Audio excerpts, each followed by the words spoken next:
Hey everyone, today I'm going to show you how to add a terms and conditions checkbox to your Shopify checkout.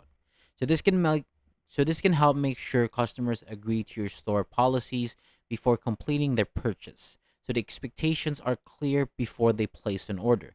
So to get started, I want you to log into your Shopify admin dashboard, and from the menu on the left side, click on apps. So this is where you can manage the apps connected to your Shopify store and search for new ones. Next, use the search option and type our terms and conditions.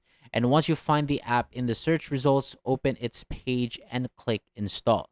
And then Shopify may ask you to review and approve the permissions the app needs. So simply follow the prompts on the screen to finish the installation.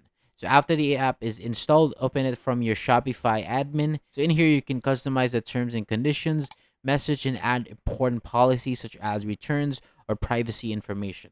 And once you're finished, review your changes and click save.